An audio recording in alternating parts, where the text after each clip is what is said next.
Apa yang sebenarnya terjadi dalam kehidupan Yusuf? Dia dibuang oleh saudara-saudaranya karena iri hati mereka. Dijual ke Mesir dan menjadi hamba di rumah Potifar.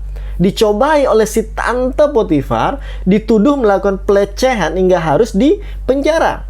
Namun tidak pernah dinyatakan dalam Alkitab Yusuf menjadi pribadi yang memberontak. Apa yang mempengaruhi Yusuf dalam hidupnya?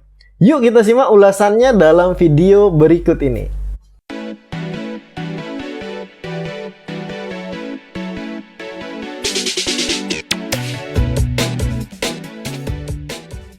Yusuf lahir dari seorang ibu bernama Rahel di masa tua ayahnya. Dan dia sangat dikasihi oleh ayahnya.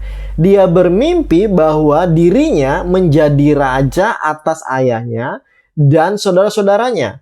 Namun mimpi yang didapatkannya itu dan perbedaan perlakuan ayahnya menimbulkan cemburu di antara saudara-saudaranya yang berujung dengan dijualnya dirinya ke Mesir. Jalan inilah yang harus dilalui oleh Yusuf. Dia menyikapi semuanya dengan sikap yang baik. Nah, sikap ini seringkali dikenal dengan istilah kecerdasan moral. Yusuf memiliki kecerdasan moral di mana dia dapat membedakan yang baik dan yang buruk dan diikuti oleh tindakannya. Michelle Borba, seorang psikolog terkenal, bilang bahwa kecerdasan moral merupakan kemampuan untuk membedakan benar dan salah dan berperilaku sesuai dengan nilai moral yang ada. Kecerdasan moral itu terbentuk karena adanya empati, hati nurani, kontrol diri, keadilan, rasa hormat yang ada pada diri orang tersebut. Yusuf memiliki kecerdasan moral tersebut. Kita bisa mengidentifikasi dari 4 hal yang terjadi dalam hidupnya. Yang pertama, Yusuf melaporkan kejahatan saudara-saudaranya. Yang kedua, Yusuf menghormati tuannya Potifar. Yang ketiga, Yusuf menolak godaan tante Potifar.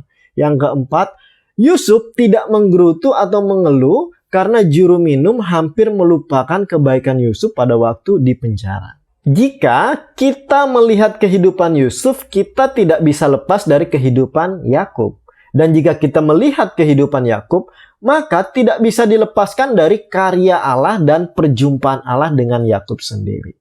Kilpatrick, seorang ahli pendidikan, bilang bahwa salah satu penyebab ketidakmampuan seorang berperilaku baik meskipun telah memiliki pemahaman tentang kebaikan itu disebabkan karena tidak terlatih untuk melakukannya.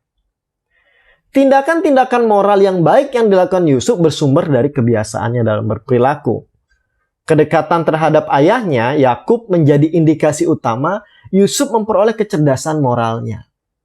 Yakub tidak hanya mendengar dari Ishak ayahnya tentang Allah yang memegang perjanjian dengan dirinya dan keturunannya, tapi mengalami sendiri penyertaan Allah dalam kehidupannya sejak dia lari ke rumah Laban, berjumpa langsung dengan Allah dalam perjalanan pengembaraannya.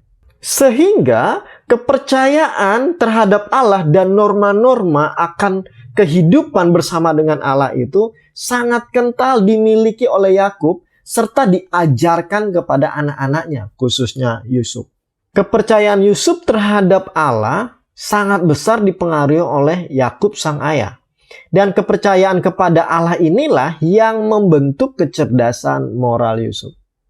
Berkat yang bisa kita tarik dari ulasan ini adalah jika kita telah melihat karya Allah dalam hidup orang tua kita dan percaya kepadanya, kepada Allah, maka harusnya sebagai generasi yang hidup ini, sebagai generasi selanjutnya, kita pun hidup dengan kecerdasan moral yang dinyatakan dalam tingkah laku kita.